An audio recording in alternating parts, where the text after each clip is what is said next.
Welcome address by Dr. Manoharan. I am here to welcome you all.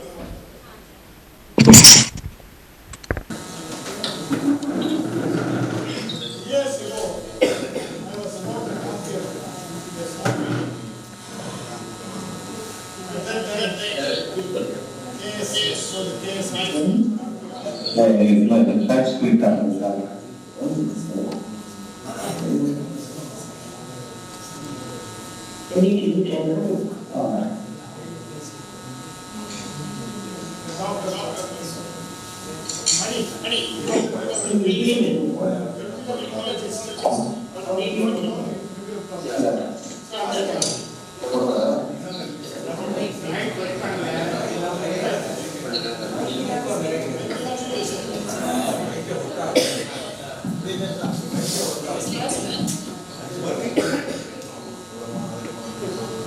I said, Professor Mani, please come and take the chair.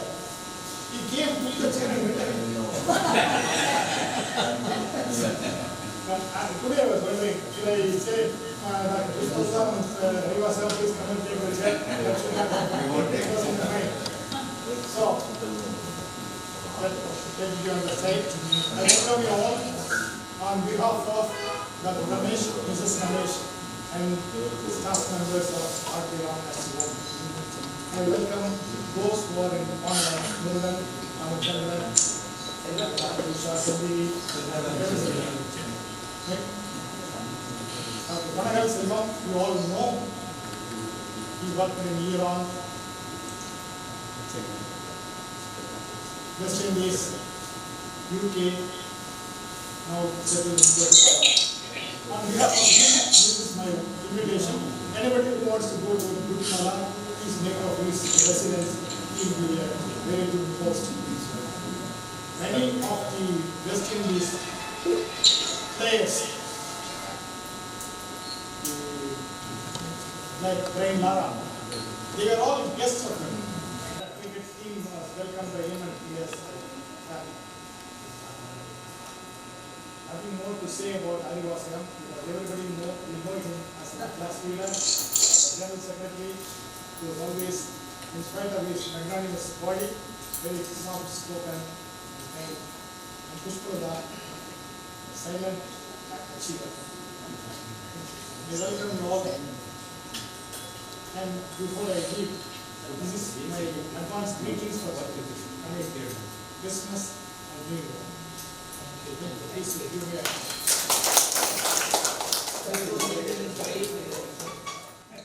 Thank you, Dr. Manavaran. Honoring the speaker and chairperson. I invite Dr. Manavaran to honor the speaker.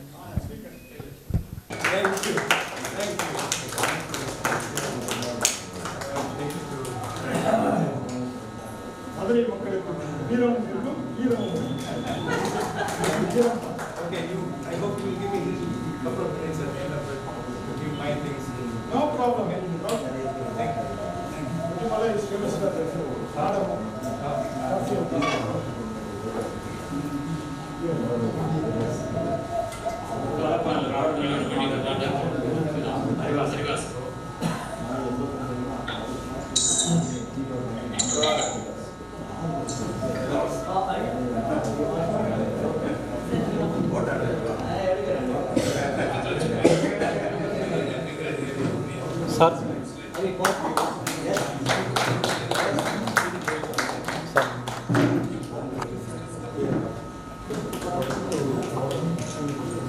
On behalf of our hospital, I like to honor Manavaran because he is the main reason to organize such an event.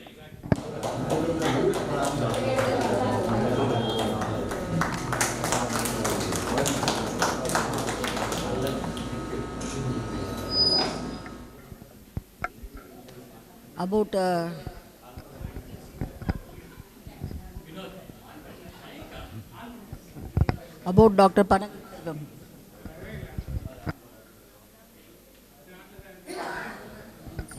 About Dr. Panagal Selvam, the medical license held Indian Medical Council since 1975, General Medical Council London since 1990, Bermuda Medical Council Specialist since 1991, Guatemala College of Doctors and Surgeons 2024, Fellow of International College of Surgeons, Fellow of International American College of Surgeons, Fellow of American Academy of Orthopedic Surgeons.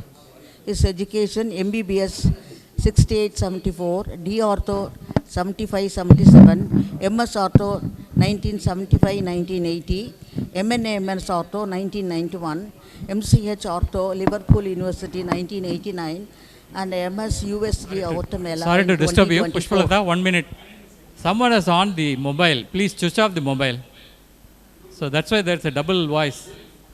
Can you switch off the mobile? Please switch off the mobiles, please. That's why double. So language he knows is English, Tamil, Persian and Hindi. So his experience, war surgery 1981 to 1985, consultant ortho surgeon, lecturer in Medical University Libya 85 to 88, then senior registered in Liverpool hospitals 89 to 91, consultant ortho trauma surgeon in Bermuda, UK in 1991 to 2021. Volunteer ortho trauma surgeon in Antigua Guatemala Hospital 2022 to 2023. And he wants to be included in the specialist list of doctors by the Indian Embassy in Guatemala. Back to- Thank you so much for that kind introduction. Okay, good evening, everybody. Thanks so much for coming. Especially thanks to Manohar and our host Ramesh, and I really appreciate that. You know, I believe in destiny. The destiny took me to different parts of the world, and I could have got killed and all that. I will simply say, you know, none of us had any training, any education in firearm injuries, you know, which is not common in our part of the world. So I was put in that thing on the spot, and I learned as I went, because there is a saying, even American presidents learn as they go on the president. Nobody says same way. I was put there, and I'm going to shortly say that, and then we'll talk about the thing. So 1981, the destiny took me to Tehran, Iran. December 7th I went. Is that clear? Yeah, without any, okay.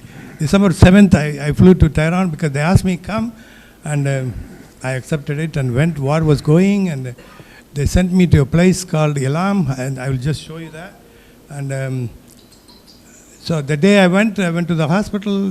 The director took me, and then he said, "You must be tired today." That was 9th of December, so 81. So he sent me to the guest house. You rest there, and tomorrow come to the work. Your working interview will be tomorrow. That is 10th of December. So after I came back on the 10th of December morning, 8 o'clock, he took me to the ward, and he took me to the ward, and he showed this X-ray. The patient was a 20-year-old boy lying on the bed with a bullet to the broken femur. I hope you can all understand that what has happened. It's a high-velocity bullet entered through the lateral side of the thigh, and normally if they don't hit a bone, they enter and exit and go away with causing some damage. But this bullet has hit the bone, so it shattered it, and it got stuck. It lost the velocity, and it is stuck there. So he showed me this, and he said, "Doctor, what will you do for this?" I said, at that time the gold standard is Kuncher nailing, and that's the gold standard for fracture femur in 1981. We didn't have this modern intramedullary nailing, locking nail and all that at that time. Okay, he said, "Okay, do it, make this as your first operation."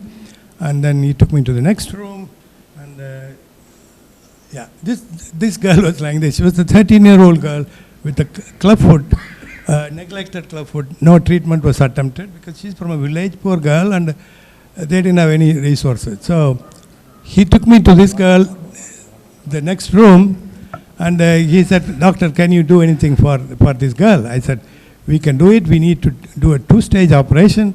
First stage, we will do it today." The mother held my hand and said, she was crying, "My daughter is so ashamed. She cannot go to school. Everybody makes fun of her. I can't get her married. Please do something." And I said, "Okay, mommy, we will take care of it. Don't worry." So the director said, "This is your second operation.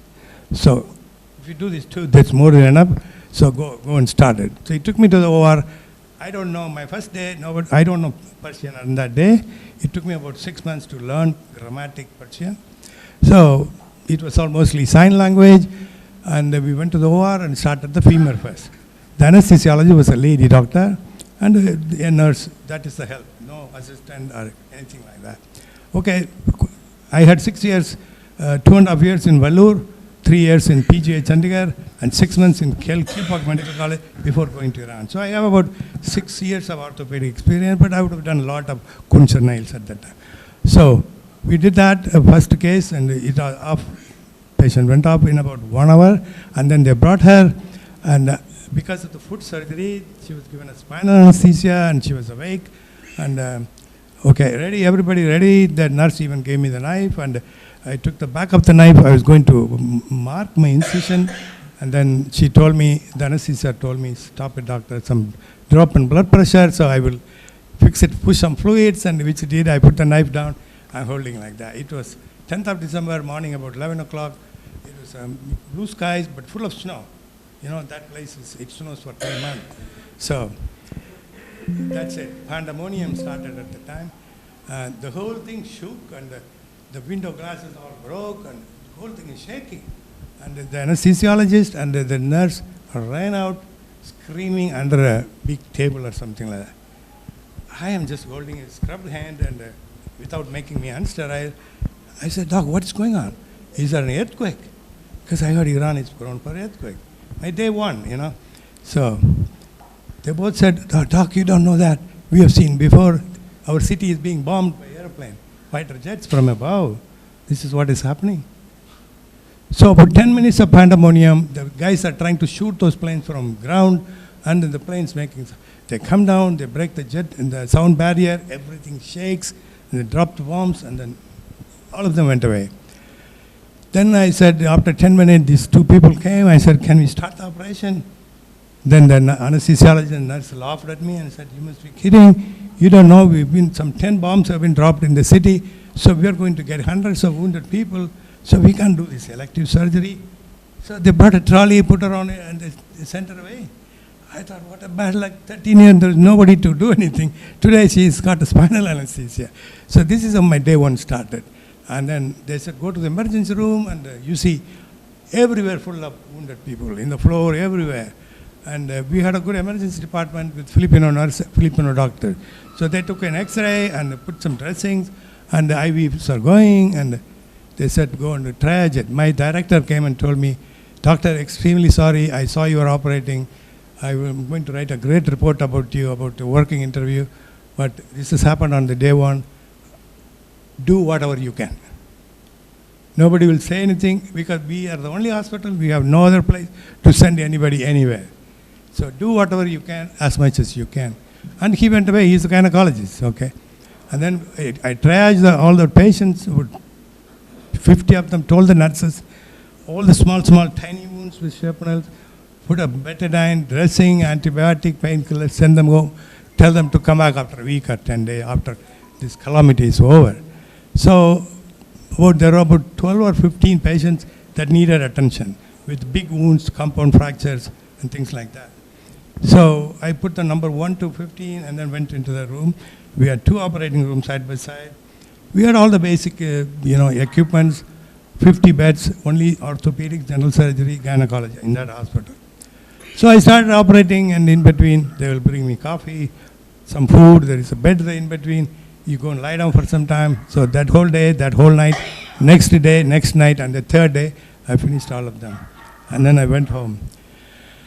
I took a deep breath, and I said, I looked at the sky, God, where have you brought me? You know, you brought me with some reason, and now 1 minute I'm thinking, am I going to run away, come back to Madras? Because the Madras job is still there, the Kilpauk Medical College job. I applied leave and went away, but I didn't have the luxury of that. I thought, what am I going to do? These people are very good people, they treat you next to God. So I said, I'm going to stay here. So everything was put on to me. Nobody will say, do this or don't do this. Anything and everything I put on my hand, and that's how my 5 years I stayed there. 5 years. Okay, now let's go into the, okay. You know, the ward surgery and the regular elective surgery are different in the sense, elective surgery, you know what you're going to do tomorrow, and you can prepare for it. If that area is, anatomy is not very familiar, you can look into Campbell's orthopedics and things like that. But war surgery is different. Wounds of multiple nature, multiple severity, in front of the body, back of the body. It's very rare to see a single wound. They usually have multiple wounds, so you have to deal with everything. And and I didn't know that, I didn't have the knowledge or techniques at the time when I started it. And I picked up as I went. And the weapons of, that is about 40 years ago. Now you see, I feel, having lived in Iran, I feel so bad for the Ukraine people and the Palestine. My heart really bleeds for them, Otherwise, the whole world goes on as though nothing is happening. But those people are just suffering for nobody's fault. I really feel, I think we need peace lovers like Mahatma Gandhi or Nelson Mandela, things like that. And unfortunately, all the guys in America and Israel, everywhere, they are warmongers and they perpetuate the war machine, sell things, and I feel really sorry, and we all have to feel sorry and sad for what is the fate of those people. And the weapons cause damage to the flesh. I'm going to say how they are causing, shortly. Yeah, see, that is the place I was in. That yellow color is all Iran, and this is Iraq, that's east towards India. So Elam is the place I was in, and this is the border town called Mehran. That's where a lot of exchange of fire was going on every day. Even though that's the whole border, the war doesn't happen everywhere. And the first hospital is my hospital. They didn't have a military hospital or anything like that, so everything will come to me. Every day there will be at least half a dozen people who come by ambulances. And occasionally they will bring somebody in a helicopter seriously wounded. I've told you about that. So the first hospital is our hospital, and there's no military. Tehran is 1,000 kilometers north there. Baghdad is only 200 kilometers. So I was more close to Baghdad than to Tehran. So that is the place I stayed. It's very cold and snow. Okay, so that's the first case which finished on that day. The second case was not done on that day, but I made it a point to call her back after 3 months, and I did that 2-stage surgery. First stage soft tissue release, second stage triple orthodosis, and make her to put her feet on the ground flat. Okay, the ballistics, none of us were taught, and I didn't know when I went it. It is a science, it's a physics and science of a projectile in the flight. That's called ballistics. And the low velocity thing is something from up to 350 meters per second. That's a low velocity bullet. Most of the civilian bullets are all that, including the one Mano showed and all that. So that causes only by a direct contact, the low velocity bullet. Whereas the high velocity bullet is something from 350 to 1,200 meters per second. That's much worse than the Type 5 hurricane and all that. That fast it is. So it will cause not only by direct contact, but also by shock waves and temporary cavitation and all that. So the kinetic energy is the one which is released at the site of the impact, and there is a formula for it. More the energy, so the wound is going to be big. So kinetic energy is equal to half m square, where the m is the mass size of the projectile, v is the velocity of the projectile. So more the mass, there is bigger the wound, more the velocity, again, much bigger the wound. Okay, the projectile, how does it cause the damage into the body? As I said, number one is by direct contact, it causes a laceration of the soft tissue and whatever comes in its way, a blood vessel, nerve, or a bowel, or whatever. That's by the direct contact and crushing. Then second thing is shock waves and the temporary cavitation. These two things are only classical to high velocity bullets as well as shrapnels, all the high velocity stuff. They cause more damage. The wound of entry is always small, even in anything, in high velocity, low velocity. Wound of exit is much bigger because more the energy is released. So it is very ragged, and if it doesn't hit a bone, it goes in and out, then it causes, the wound of exit is always big.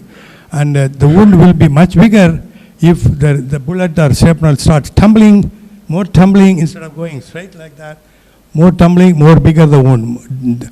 And also the shrapnel or the bullet can fragment and it causes more bigger the wound. Temporary cavitation is It's a classical of high velocity projectiles. It's highly destructive because when the thing goes in and releases energy, boom, it pushes everything, all the soft tissue far away and produces a cavity with a vacuum which sucks bacteria and debris from outside. So that's how it is more destructive, and the solid tissues are more susceptible to temporary cavitation, like muscle, brain, liver, spleen, bone, and blood vessels. Whereas low density structures like the more elastic tissues are less susceptible, like lungs, nerves, and skin. Sometimes, you know, in a wound you deal with the nerve is intact, but the nerve is not working. So that's because they are more resistant to the temporary cavitation. Yeah, this is what it shows, that the wound of entry, and it releases all the energy, pushes it, and then if it still has stamina, it goes out of it. So when for example, in the belly, if there is a high velocity wound, you know, it causes more damage, and you have a bowel perforation, for example, and you see one bowel perforation, doesn't mean that's the end of it. There may be 10 places in the bowel where the bullet never went, but there will be more perforations or ruptures. So that way it is more destructive. And this picture is just showing that. This is classical of the high velocity thing. And you know, the three types of how shrapnel or bullet causes, or explosion of a bomb causes injuries. The primary blast injury is a direct impact of shock front on the body. You know what is that? That is the invisible thing. It is like a bomb explodes, boom, it pushes all the atmospheric air and everything with a great speed, and it comes and hits anything on the way. Like an invisible man, like a Bollywood movie, I think there is an invisible man. It will come and hit you, and it causes more damage to lungs, and the middle ear, tympanic membrane would have gone. No external wounds will be seen. A patient will be brought dead, and the lungs are completely contused and solid, and the perforated eardrum, and no external injuries. That's what is called, I call it a primary blast injury. It's an invisible injury because of the force. The secondary blast injury is due to the flying shrapnels. Yeah, when a bomb explodes, it breaks into numerous pieces, and each one set with a velocity by that blast. Each one runs in one direction. Whatever comes, it goes and hits. So that is the way it causes the secondary blast injury due to flying shrapnel. And the tertiary is when the least of the thing comes and hit you and throw you down, make you break a bone, for example. It could be a close fracture. But they will say, I was in a bomb explosion, and the guy will come to you with a fractured femur, closed. No shrapnel, no bullet. So that's what I call it, translational injury. Or the bomb falls and a building collapses and it breaks many bones in somebody's body. So there the tertiary translation, okay. This picture shows what happens when a bomb explodes, and what is the safest way to protect yourself if you are unfortunately in that neighborhood.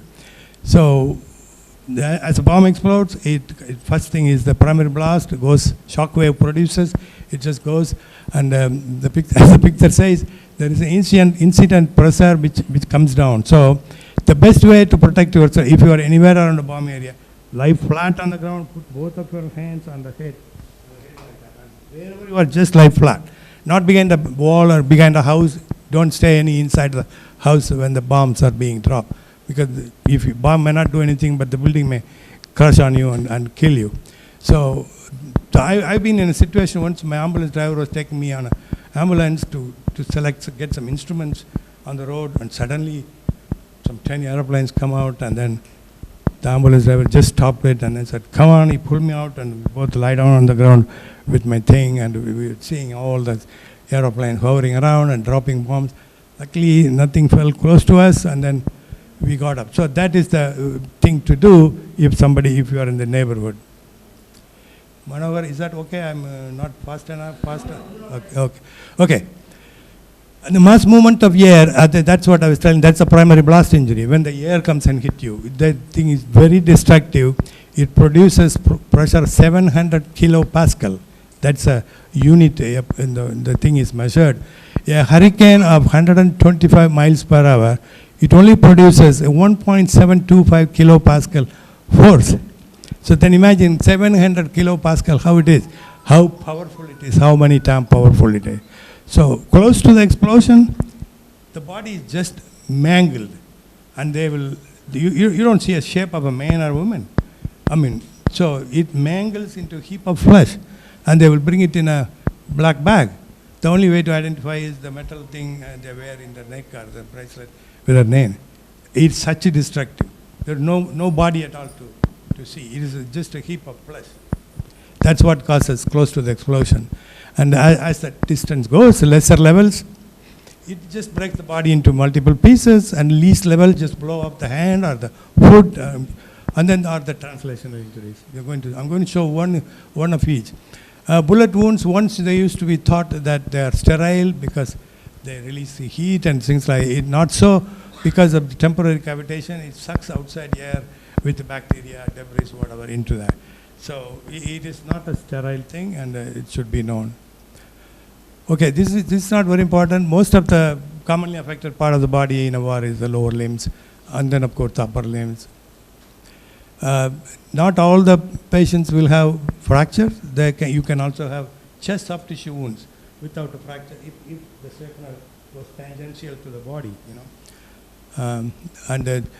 As I said, the blood vessels are more prone, but the nerves very seldom are affected.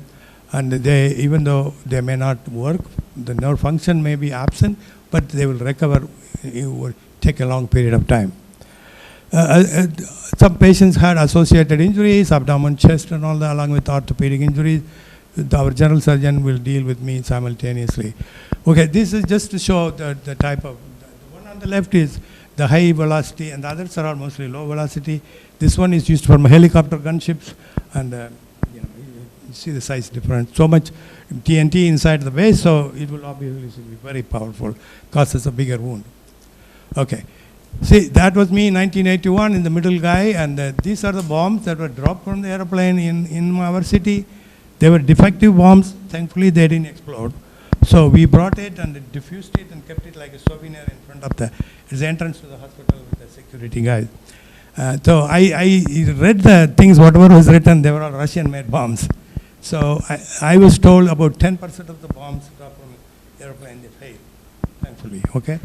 So that is what it is. Okay, the wounds wise, I just used to classify, because we have 3 types of classification in orthopedic: open fracture, type 1 fracture, type 2, type 3. Type 1 being a punctured wound, type 2 is a bigger wound, a little bigger laceration. Type 3 is an extensive wound with too much contamination, laceration, and all that. On the same basis, I divided them, okay, so that you can plan the right treatment. No patient, as I said, had isolated type 1 wound, because they're all multiple with other types of wounds. 194 type 2 wounds, 110 type 3 wounds. They are horrible. I'm going to show example. Oh, this is all what I call it a type 1 wound. Pieces coming and hitting every part of the body. They may come with 5 injuries or 10. Sometimes there may be hundreds. I will show you that. So this guy, for example, he didn't have any broken bones or anything like that. Multiple pieces, small pieces.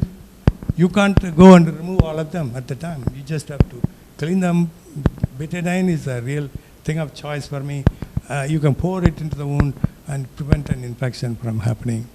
And then slowly they will come back. They will heal sometime, or sometimes the natural body defense mechanism, they pushes the piece out, and then they will come and show you after 2 weeks, 3 weeks.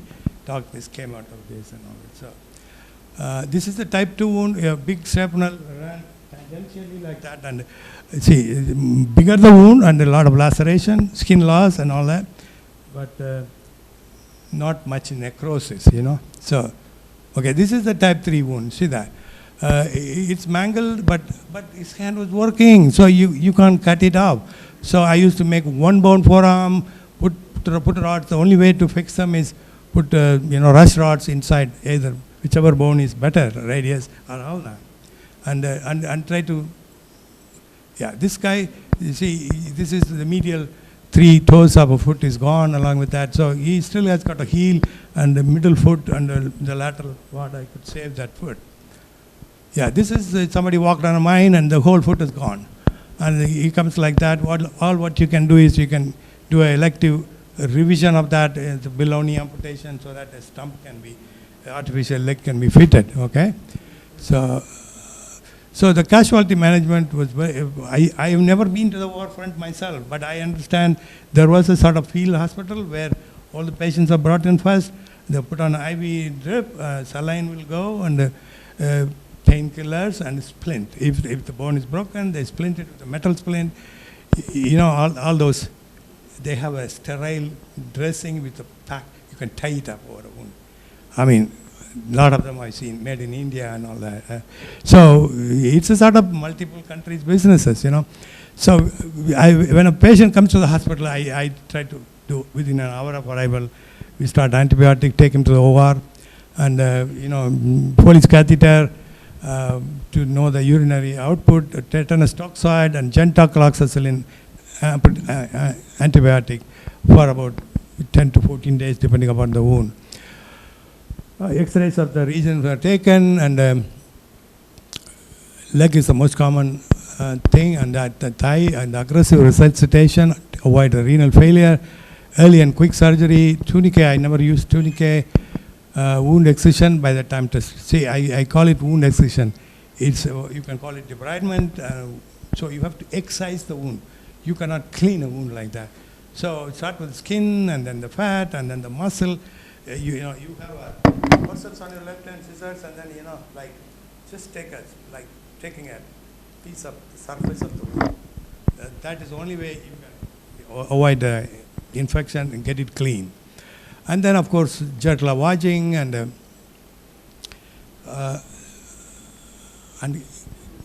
most of the wounds, they have lost skin, especially type 2 and 3 wounds, so you cannot close it, so you need to close it as much as possible and leave the wound open, but stabilize the fractures, okay? Stabilize the fractures. Yeah, the observations were, age was 90% of the guys were 18 years old. All were males. Time of arrival was around the clock, 90% by road, 10% by helicopter. Average time delay of 6 hours from the time they were wounded. First aid being given in the front line. A multiplicity of the wounds, 60% multiple shrapnel wounds. And the bullet wounds are only isolated. Otherwise, everything multiple. As I said, the skin incision, extend the skin proximally and distally by about centimeter. And then start with the excise the skin edges, and then the surface muscle. Looking at the color, you know, color, pink color, bleeding, contractility. You will know the dead muscle from a live muscle. So you just use the scissors and go parallel to them and then excise it. There's a saying, the more meat you cut out of the body into your trash can, you've done a better debridement. That's how they used to say. So, but be liberal, but at the same time, try to preserve the important structures and on your way, you know. So all the dead tissue to remove, and then removal of foreign materials, and then stabilize the fractures, and then bring the edges as close as possible. Leave, don't put them, close them tightly. It's not necessary. And put a compression dressing and splint it, and replace the hemoglobin as quick as possible, because most of them have lost a lot of blood. So I used to give them 2-3 units of packed cells in a few days, and then increase the hemoglobin to you know, more than 10. If you do that, then yeah, I know. Yeah. So you know, replace the hemoglobin as quick as possible if you want the wound to heal and avoid an infection. So after 3 days, 3 to 5 days, I take them under anesthesia, expose, take the dressings out and see whether the wound is clean, and if the skin is closable, at the time close it. If not, I do skin grafting after that. Oh, primary internal fixation, you know, we didn't have, I'm talking about 81, external fixators were not in use that much, and especially Iran did not give me them, so I didn't have a choice to. But I somehow hate external fixator because they never give a definitive, they never lead to healing of a fracture. They are sticking pins out, and then within couple of months, the pin tracks will get infected, and they'll get loose, and then they end up in a deformed position of the fracture. You cannot maintain the, it's very hard. So I don't, inherently I don't like it, and I didn't have it to use it. So most of the time, whenever possible, I used to put a intramedullary nail, a loose nail without this thing, and I was able to save more like cases, which I will show you now. So in selective cases, that's the best indication. Advantages is it gets the shape of the body, like forearm or leg or the thigh. It gets the length of the bone, shape of that part of the body quickly, and relieves the pain. It gives enough stabilization for it to take care of the soft tissue wound, skin grafting, and so on. So in about 24 cases, I was able to do primarily fix it on the day one, because that's the only way that could save a limb. And you see, this is the back of the elbow and the arm, type 3 wound. This is type 3 again. Radius and ulna were shattered, and one bone was missing too much. So I made a one bone forearm, putting a nail through that, and then dealing with the soft tissue. Because the guy had a good hand function, so he had a one bone forearm finally. And then the next one is the delayed internal fixation, which if you think it's not going to do good to him immediately, so try to do the debride and then splint it and then get the wound healed and then go and do a close, elective nailing to avoid. Nobody was treated with traction or anything like that. These are the 40 cases were fixed with delayed intramedullary nailing and things like that. I used to avoid plates as much as possible because they are not very good for hip fracture healing. The other operations, compartment syndrome, shattered patella, extensor tendon injury, late removal of strapnels. I will show you some of them. As I said, often when you deal with the nerve in the wound, the nerves are intact, but clinically they are paralyzed. As I said, that's because the nerves can withstand the force much without getting torn. So they take a long time to recover though. 40 traumatic amputations out of these 304. It was sad. They all come with the last part of the leg, and you just revise it and your nearest. For example, this guy came with the foot is gone in the field, so I did an elective below knee, making flaps and all that. Okay. The average wound healing time, type 1 wounds 14 days, type 2 average healing 17 days. Superficial infection a little bit. Let's go to that. These are not very important. Results 3, results 4, fracture healing. Hospital mortality, 8 patients died during this time because of irreversible hemorrhagic shock on arrival. However much blood was pumped, they were not able to resuscitate them, so 8 patients died out of that. Okay, for example, this guy, he was having a hand grenade trying to throw on somebody. He squeezed it too much and the hand grenade exploded in his hand. But the whole skin is gone, palmar skin is gone. The tendon sheath and all tendons were all intact. There were a few metacarpal fractures end to end, so I didn't have to do anything. So I just started debriding. I'm just in the process of debriding, and this I do a primary skin graft. So that is how it end up. So you mobilized it and it works well. Yeah. And another thing I want to say, see, these wounds are very big. Looking at it. Look at this first metacarpal was shattered, but see how big it is because of the blowing nature. But once you clean it and put it back together, just see that. See the difference. See, this wound becomes like this. I thought nothing happened. Okay? So the wounds will always look big. Once you debride in a stage where I told you, so they all fall together. Yeah, look at this again, an explosive wound, no fractures, it's just a soft tissue wound. Most of the tendons were intact, skin was lost. I need to do a wound excision and a skin grafting, and this is how that guy turned out to be. Okay, so that's not too bad. Okay, these are multiple metacarpal fractures, primary. Okay, just see that.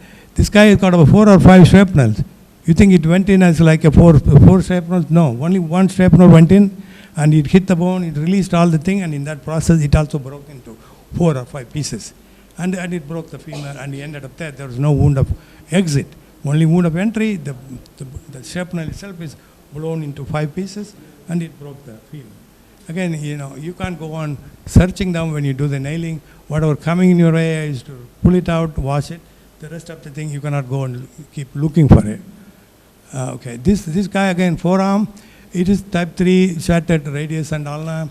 with the wound on the volar aspect, and yeah, look at that. This is how we came. Forearm, the metal splint, and I did a primary nailing and dealt with the wound, and look at that. This is all healed up, and after even the nails were removed. And you see this boy, he was 16 years old, even not even mustache has grown, and they sent this sort of people to the war, you know. And this is humeral fracture, if you can see it. There's a metal splint down, the shoulder is above there, and shattered again. Look at that. See, there's a scar here near the acromioclavicular area. So that's where I put a rod in and excise the wound, clean, nice red biceps and all that, ready to skin graft in a few days' time. And very comfortable. Patients get very comfortable, no pain, and easy for you to take care of the wound, soft tissue. Yeah, look at this. This is again, 2 fingers have gone with all the metacarpals and all that. But I was able to save those 3 fingers. Yeah, look at that. This guy is, ended up with the 3 fingers. Not bad. And yeah, look at this. This guy's shoulder, I mean, the whole humerus was blown out, you know, and show you the X-ray. About 1/3 of the humerus was missing. This is a very terrible type 3 wound. Young boy, again, 16 years old. Yeah, look at. So I put a Kuncher nail in, and then, you know, reduce the size of the soft tissue, did a skin grafting, made the wound to heal, and then there was a big gap in the humerus. I went back as an elective second procedure, put a lot of bone graft from his iliac crest, and everything is healed. I'm just showing his hand because his radial nerve is working. You know, just see that, you know, radial nerve is on the spiral groove. I didn't look for it. It was not working, but when I finished all the treatment, and the guy's radial nerve was already back to work. Yeah, look at this. This guy, one side above knee amputation, other side below knee amputation. They survive and they come to the hospital. What can you do? I feel very bad, but pack them with so much blood and revise the one side above knee, one side below knee. See, again, this guy, both sides above knee. They survive and reach the hospital, and then they don't die. But I don't know what sort of social support they had from the government. So this is just that. It's a dead leg, and the foot was completely gangrenous, and we couldn't save it. It had to be amputated. The shrapnel's indication for removal: big size, close to the joint, loose inside a joint, or superficial, seeking attention, or close to neurovascular bundle. I will show you some of the shrapnel, how ragged they are. If they are close to a blood vessel or nerve, they can injure them. Yeah, look at this guy. This is what I said, multiple shrapnels. I mean, he's been living like that. His wounds are all healed, and you can't remove it. How many can you remove? Once in a while, he will come and say, "Oh, doc, this one has come close to the skin." Then you put a little local and nick it and take it out and give it to him. So, but he was living like that because nothing much can be done except, okay, these are all self-inflicted wounds. You know, to escape being put into the army and sent to the war front. Some of the guys, they were sent against their wishes. You know, there was no, forcefully they were all sent. So the guys, you see that is, why do you say it's self-inflicted? You see the tattooing, you know, the black tattooing. The guy take a gun, put it here, and cleverly they pass it through the soft tissue. Wound of entry and exit, and so that they will be sent to the hospital, and God knows it may be 3 months, 6 months, and then the war will end, so he is not going to get killed. So that is I was seeing towards the end of the 5 years of war, I was saying, see, this guy has put it in his palm and shot it in between the 2 metacarpals. This is a self-inflicted wound. And see that he has done it through his cuff, you know, medial to lateral, and it's entry and exit. And he came to the hospital, he tells me, I didn't want to go to the war, doctor, I didn't want to die, but they posted me, and here I am. Do whatever you can. And look at this boy, he was 14 years old. And this guy again, self-inflicted into the Achilles tendon area, and he came back. See, this is a classical, again, self-inflicted. Yeah, this boy, I sent those pictures. This was the boy who lost both his hands. And I revised bilateral below elbow amputation. And you see his eye, the shrapnel went into his eye. He was demining, and the mine exploded, taking out both his hands. And his eyes, see, he's blind. He's blind and no hand. The disability is 1000% because you can't feel anything and make out anything of anything with blind and no hand, no sensation, visual or tactile, nothing. So this is a rare operation. I don't think many orthopedic surgeons will get a chance to do it. Krukenberg operation, you split the radius and ulna and with a web like in between and make it work like a chopstick. He can do so many things. I've never done it. I read it in the Campbell and did it. See, he's holding a tea glass, small glass, and then he's drinking it. And this is how you make a flap. Cut the radius and ulna in between, go between the flexor and extensor muscles, and make a skin flap like a V-shaped thing, make a web. And, okay. I have all of them with me. Whenever I remove, see some of the sizes, how big they are. Whenever I remove anything big, I wash it and take it to my home. I keep it, even today I have it big, about many kilos of this thing. This was after 9/11, I could not, this time when I left Bermuda to go to Guatemala, I put it in a shipping thing, through shipping route I sent it, so it reached, it came to my house, I still have it. I have a little story to say about some of the things. You see that one, this is a coin, that one is a dollar coin. The Iranian money, dollar, single real money. This was removed from a 10-year-old girl in her thigh. I said, how come this coin go into her thigh, into the flesh, deep into the quadriceps muscle? The story was, she was in her house, they had a big patio, glass door, bomb fell outside, and the shock wave came and broke all the glass, and it came and hit her, and it set a velocity to that coin which was in her pocket, jeans pocket. And it went into her flesh. Can you imagine? It's just a coin in somebody's pocket going into the middle of the thigh, depth of the thigh. I saw. And some bullets, shrapnels and all that, glasses and all that. I still have them as a yadgari, yadgari. Yeah, this is the multiple shrapnels. Yeah, conclusion, at the end of the day, it's not too bad. I could have been killed, but I'm still alive, and thank God for it. And once you keep doing it again and again and again, you learn and you improve. And I think I did it fairly well, but I lived like that for 5 years. The war will be very going during the summertime and autumn time. Winter, it will go lull.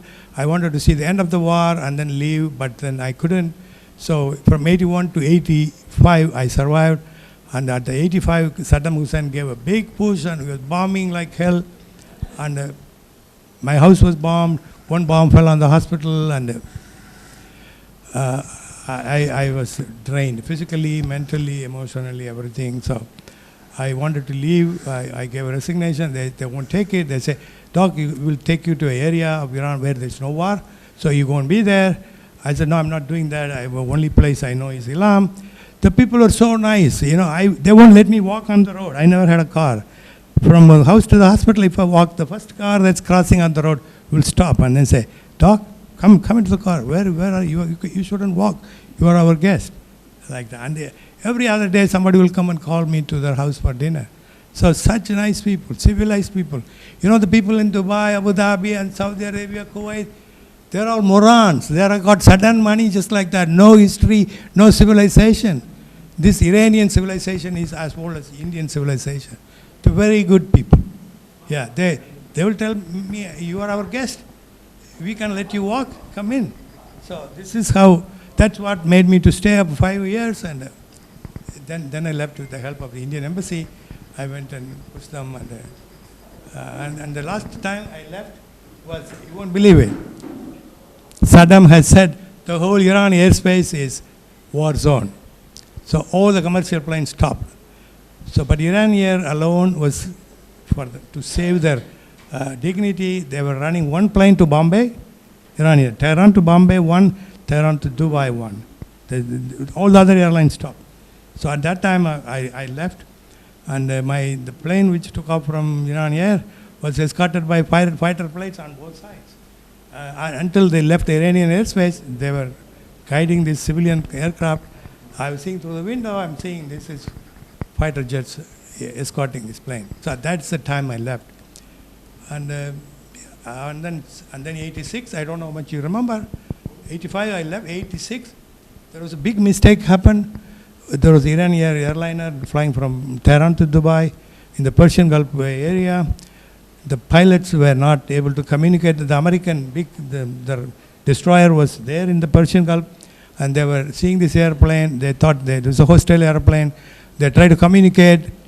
This pilot did not know proper English or whatever. He couldn't communicate, and the Americans shot that plane. It was a big jumbo jet, Airbus 330 or something. With there 340 passengers.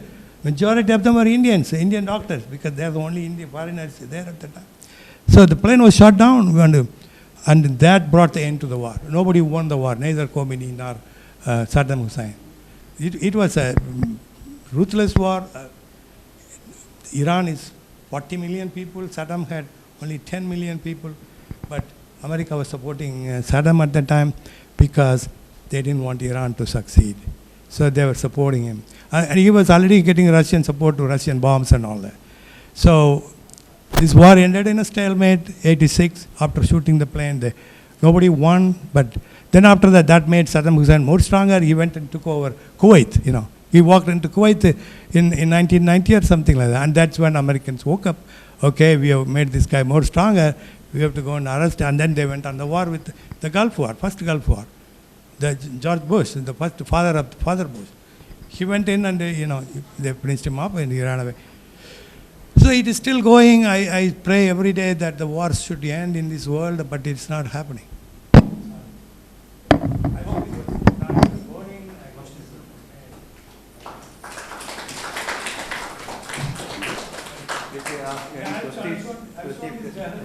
His Walkman says, "Give me cut and before and after." I saw this. I don't know. This is a weak means her hand got stuck. 4 fingers have been minced, and they brought her. She's on the operating table. Her hand is stuck, and they brought her. This is not coordinated. See, the 4 fingers are coming up. And she was put to sleep, and then took a wrench, and then he took the triflangeal blade out, and then the hand came out, but 4 fingers had gone. This is after taking it out. Only thumb survived. This is a aneurysmal bone cyst of the clavicle. This is what I told you, peroneal muscular dystrophy with bilateral equinocaval, which it was non-progressive. He was in his late 40s, so he did a stabilizing surgery, double 2-stage. This boy had an automobile accident. See, his skin was degloved from almost to the groin to middle of the leg, completely degloved from about down. And he had a fractured femur. And I put a Kuncha nail in, and he took the skin, split skin from his own degloved skin, because there was nowhere else. He was such a small boy. So took it and put it, and it took off, and this is how it looked after some time, but I don't know how he's looking. This is, yeah. Yeah, they're all much more. But I used to do that with my team. Any questions? So they won't drop a bomb on the night. That's what I was told. But it was true for quite a long time. I mean, the town where I lived was 5 lakh people, not population was 5 lakh. And the only orthopedic center, there was no Iranians willing to come and do this work. I was one night, and the 5th year, a bomb fell onto the hospital. I was in the basement, the 1st floor came down. So that made me really too scared. That's the time I left. As I said, somebody from South India, never seen a war, never known anything about ballistics and all that. They could be there. So one more thing I want to say is, this is sort of funny. We never had any education about the drugs that people are using in the country, right? We were never, that was not common at the time. I didn't know anything about marijuana, cocaine, or, like, I was wearing the tie until I went to Madura. Once in a while I wear it, I didn't know what was there. It looked pretty, so I wore it. One night I walked in and asked me, "Doc, what is that?" I don't know. He just laughed at me, smiled at me. That's cannabis, marijuana leaves. She thought I'm somebody using that. I'm recommending to it. I got the shock of, oh, shame on me to wear this tie for this long. At the same time, I went and burnt it out. Even today, I don't know anything about this. I know anesthesia, cocaine, and all the other stuff that's being used in America. You don't know much? I'd say I didn't know anything about it until I went there.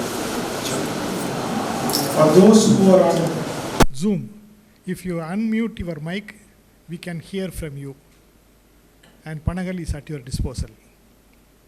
Any question? You can ask any question because we are as ignorant as you also. Yeah, I can hear now after unmuting. Oh, Dr. Vijay Lakshmi is also seeing. Okay. Yes. Oh, Shilaka is also on that. Shilaka. Ramachandra, who is Ramachandra? Usha is from Bangalore, right? Oh, Uma Devi is Bangalore. Okay. Okay. Dr. Panagal, Yeah. thank you for your very nice discussion. We really enjoyed it. Thank you. Thank you. Thank you so much. Yeah. Murugan, nice. It's a new experience. Yeah. We never had so far such a war experience and other things. It was a very illuminating and it is very good news and it is a new experience for us also. Thank you. Yeah, Murugan, the Iran is what made me whatever surgeon I am today. And it made me so fast and so non-afraid of anything. I will put my hand into anything. And that is what took me to places. And when I went for the 2 weeks locum in Bermuda, the anesthesiologists all loved me, They said, this guy is very quick. His colleagues take 3 hours, 4 hours. This guy finishes in 45 minutes, 1 hour. So we should select this guy, bring him to Bermuda. That's what took me to Bermuda. So as I say, I've seen 360 degree of orthopedics. I don't know about Mitran and all that. We have treated tuberculosis of the bones and the poliomyelitis, cerebral palsy, and tendon transfers, and traumatology and bone tumor, skin grafting. I used to say to my colleagues, I'm a 360 degree orthopedic surgeon. In these days, orthopedic surgeons are 45 degrees or 90 degrees, hip surgeon, knee surgeon, foot surgeon, hand surgeon. And whenever they have a complicated case, they will call me, my colleagues, So tell me what it is and do what you can.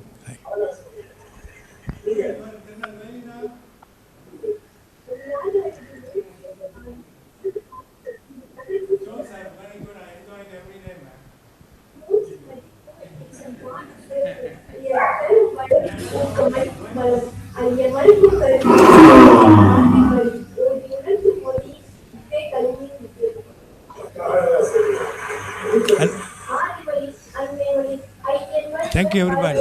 We had some audio problem. Oh, okay. Sometimes you are not able to hear properly, especially during the discussion.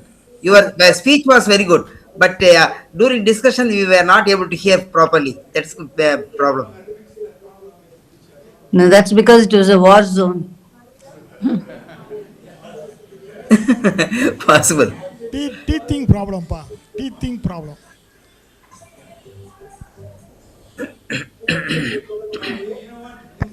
I really appreciate what Mano did. He was a great organizer, and then Ramesh did for being a host of this many people. So I want your permission. I brought something simple memorabilia for people, and I'm going to give it to them. Okay, if you let me know, let me do it. Okay? Huh? It will be here. Yeah.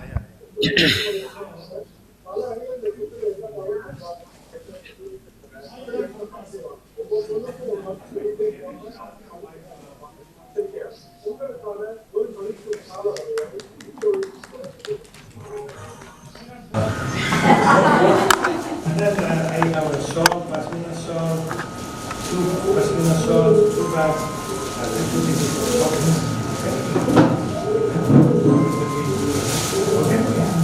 then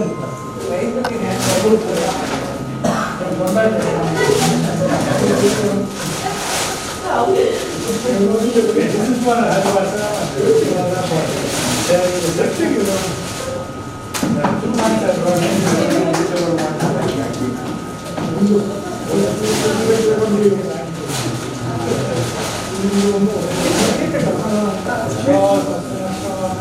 And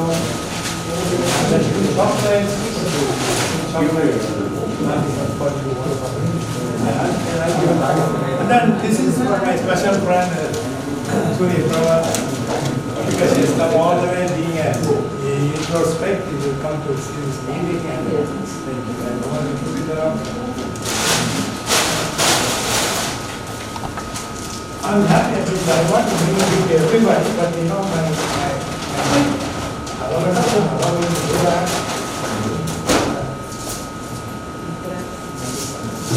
Chocolate and blue one. Take it to your grandchildren.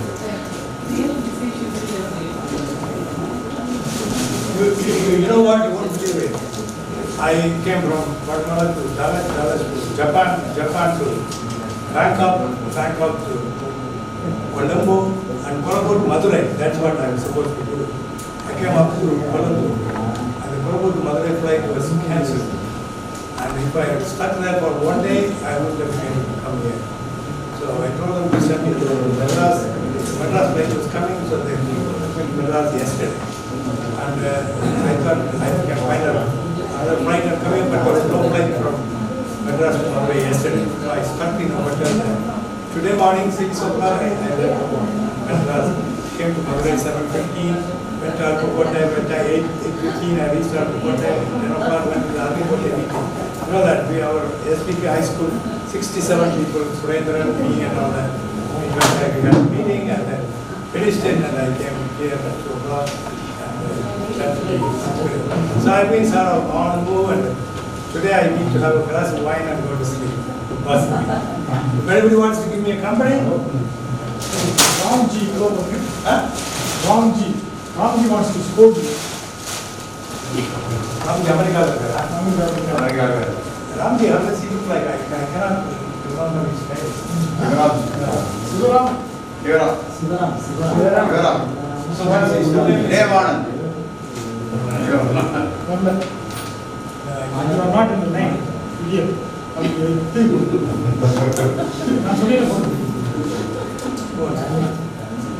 The seventh continent, Antarctica, is still missing. I'm going on January 31st December. 15th April.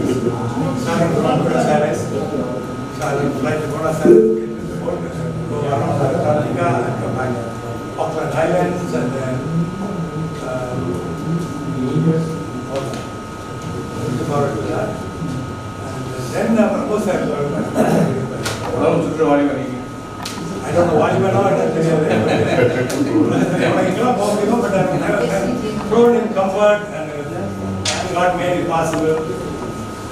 You know, any sector you name it, New York to Japan, New York to Hong Kong, and New York to Seoul, and the longest flight I did was from Sydney, Australia to Santiago, Chile, through the South Pole. You know, all around was 16 hours. Now you land in between. So, and you know, I spent some money. I have done all my duties, educated both my girls, got them married, got them houses. I told them nobody gave me a penny and I don't want you to live in a rented house. I put 50%, you select the house, tell me, I put 50%, then you take over as a mortgage. So, everything is done. As I said, now I want the Guatemala to do passionate work, so that's what I do. I don't want to say something. As I told you in the beginning, this meeting is all because of my boss, Manogaran. I think he hope in future also he is going to conduct a lot of meetings. I welcome him. The next thing I thank Dr. Panagal for a nice lecture. We have seen only the civil wounds. You have seen the war-inflicted wounds. So there is a lot of difference between that one and this one. So we really thank for a wonderful speech. And I thank the chairperson, Dr. Pushpalata and Dr. Arivasam for conducting the session vigorously. I thank my staffs who have organized all these things. And my thanks goes to RS Electronics for Mr. Selvakumar for arranging the Zoom meeting and his team. And I thank the catering, Friends Video Catering for a nice coffee and tea. Thank you one and again. I want to say about Pushpalata, you know, Pushpalata was my leading light. I think she really made a difference in my life. 1975, we finished internship and we were out. I thought I had good marks. I had 2 A+ and 1 A. Medicine I got A. Surgery and gynecology I got A+. So I applied for MS General Surgery and hoping that I will get it.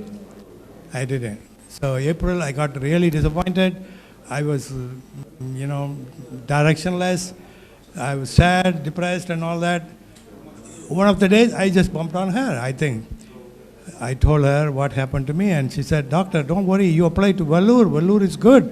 They don't look, they're not corrupt, they will look into your marks."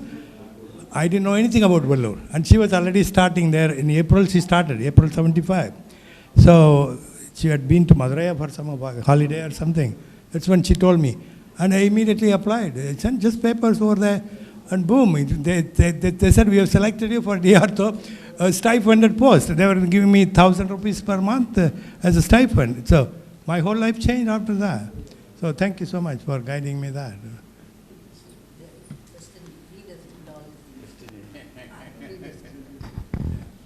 Finally, I forgot to thank all my friends who have accepted our invitation and attended a large gathering. Thank you so much. We will all stand up for the national anthem.